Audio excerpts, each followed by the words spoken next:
Well, Sunday, Robert Griffin III makes his Browns debut in Philly against the Eagles. RG3 impressed with his play this preseason, so much so that Cleveland players voted him as a team captain. Cleveland is a 3.5-point road underdog. Mark, how important is this game for RG3 and those Browns? I think it's really... Oh, I'm sorry, Max. I'm sorry. I was supposed to start with you. Max. I apologize. Go ahead, Mark. No. Go ahead, Max. No. I will not talk before Mark Schletter. You're going to... Football out of the question. Somebody better talk before I start. Right. That's it. That's a great point by you, Max. Listen, I think it's hugely important for RG3 to come out here and play well. I don't care what you say. You look at this team, one of the youngest, if not the youngest team in the National Football League in Cleveland. I think they have 18 guys. All 14 of their rookies, for crying out loud, made this team. Their roster is turned over. They realize the errors of their ways and their former first-round draft choices. But RG3 is on this path right now to redeem his career. He started off great in Washington, was injured, didn't like the offense. He has done a great job of maturing, of accepting responsibility. Yeah, they have a bit of a diminished squad when you talk about just the pure overall talent, but this is his opportunity to show that he is the quarterback he started out to be, as opposed to the one who got benched, who, his coaches called out on several different occasions. This is a very important start for RG3 to get on that redemption tour and get his career back. There's no question. I think it's a great start for him. I understand it, but we need to see what he can do. I mean, he got named the captain the other day. That's nice. You still got some play. I mean, having Josh Gordon, even though he's going to be suspended for the first few games, he's not going to be there, but still in all, ultimately having him in that lineup, Duke Johnson in the backfield, we'll see what Kroll and those other guys are able to do. That's fine. Questions about their defense. Question what kind of situation the offense is going to be put in because of the defense. Then you got a new coach, new system, RG3, new home. I think the captain's title was pivotal for him because it's showing that the organization and the players inside that locker room has some faith in him. And what I said to Max yesterday, Mark, was this. Does anybody really sit back and take a time to realize the kind of situation RG3 must have been in last year? He didn't just, it wasn't just that he didn't play, wasn't even allowed to wear the uniform. Right. Let me just tell you from my perspective, because I have talked to him on a bunch of different occasions, and he's a guy that I have a soft spot for. He was not liked in Washington. And one of the reasons is because he was the ultimate French waiter. We have to be better. We have to block better. We have to do this. Right. Nobody wants to hear that from your quarterback. You have to take 100% of the blame when things don't go well, and you have to defer 100% of the credit at that position when things do go well. And he didn't understand that. And we have had these discussions. I remember a preseason game 2 years ago in Detroit where he gave up some sacks, he gave up a couple of hits. People were criticizing the offensive line, and it was him not understanding who was hot and who was not, and who that offensive line had to pick up and who they were turning loose. And he took those hits, and after that game, the post-game press conference, he's like, well, we just need to block it better up front. No. You need to understand who's blocked and who's not blocked, and if you make that mistake, then you have to stand up and take responsibility. And to his credit, man, that kid has matured. That kid has taken responsibility. He kept his mouth shut in a tough situation, like you mentioned, all last year.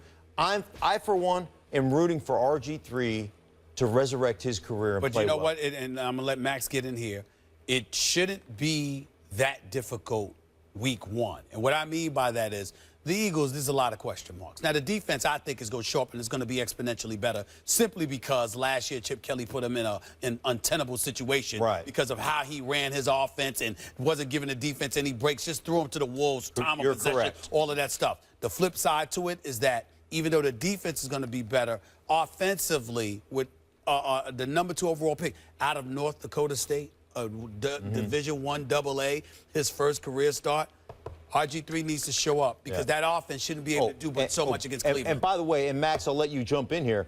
And by the way, this is the Carson Wentz Bowl because it was Cleveland who decided, yeah, we don't need that quarterback. We need other things. Yes. We'll move on and get more draft choices. So they're the ones that made that trade so that Philadelphia could get up to #2 and get Carson Wentz. So this is a Carson Wentz Bowl. Go ahead, Max. I love what you said about RG3, Mark. There's nothing better in sports than watching someone mature before our eyes. A guy who came in riding high and then is humbled by the game and other factors and maybe his own hubris, really internalize the lessons he's learned and become better for it. Who doesn't love to see that? But I think I can't overstate how big a game this is for the Cleveland Browns franchise, because this is a winnable game. This is a bad Eagles team with a rookie quarterback with 2 bad ribs. This is a team that is beatable at home.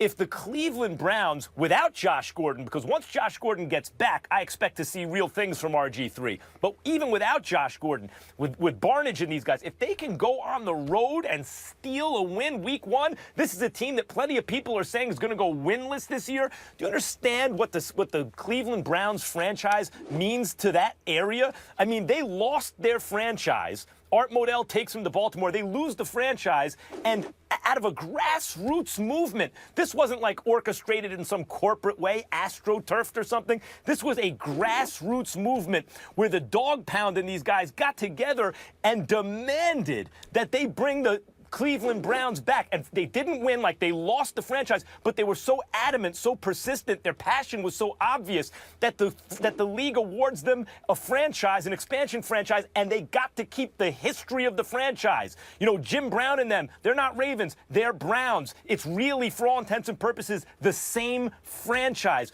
That team, that area loves the Cleveland Browns in a way not all areas love their football team, and they, instead of being rewarded for it, they've been consistently punished for it. For them to go out on the road, RG3 redemption story, and get a winnable game on the road to start the season would be huge, not just for RG3, but for Cleveland.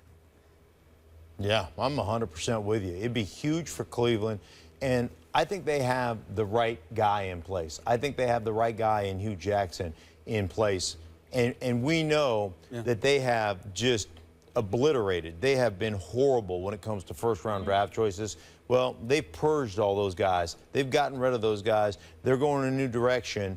It'd be a gigantic win for the Cleveland Browns. No question. Marky Mark, always good to see you. It is my pleasure. NFL Live later with Teddy Bruschi. Yeah, and I'll be checking for the apology. It's not coming. Keep waiting. It's not coming. This guy, please. Yeah, no, the field goal kicker doesn't do his job, and I'm supposed to apologize for that? You should have lost by 2. He didn't do his job twice. He did it once, just not twice. See what I deal with people even on a Friday. Coming up next, will Dak and Zeke be able to knock off the G-Men this weekend? I think not, but guess what? I'm not debating. The guys will tell you after the break.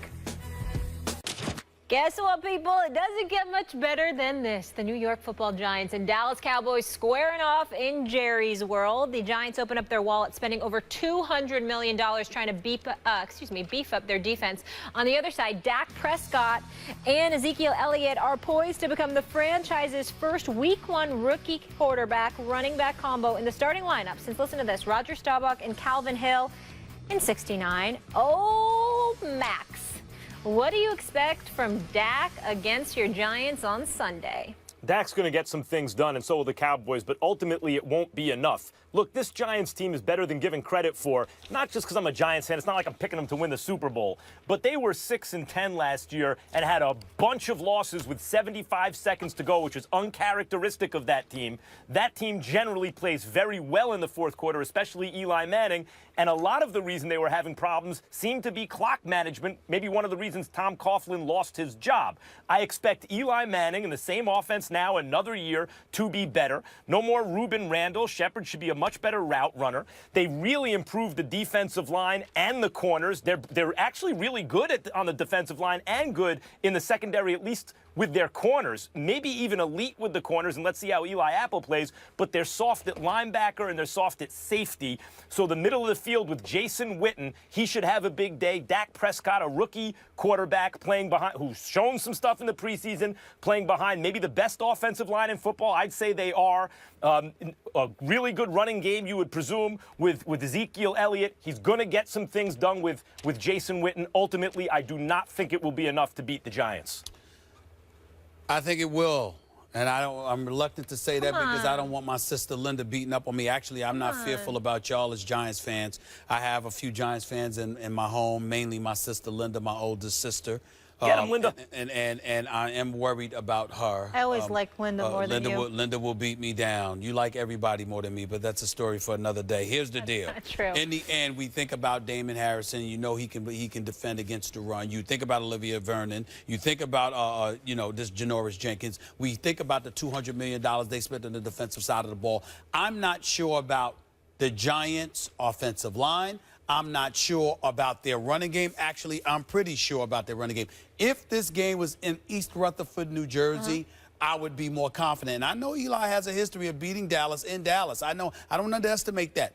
But something is just telling me, look, y'all know how much I can't stand the Cowboys, but there's something that's telling me right now that this particular game, I really, really believe. I didn't like what I saw from the Giants in the preseason. I watched their whole game against Buffalo. I was completely disgusted with how inept their offense looked. I think this is one of those games where they're going to have that kind of struggle, and much to the chagrin of my sister, I'm going to pick against the Giants, and I'm going to pick the Dallas Cowboys to win on opening day in Dallas, Texas at Jerry World.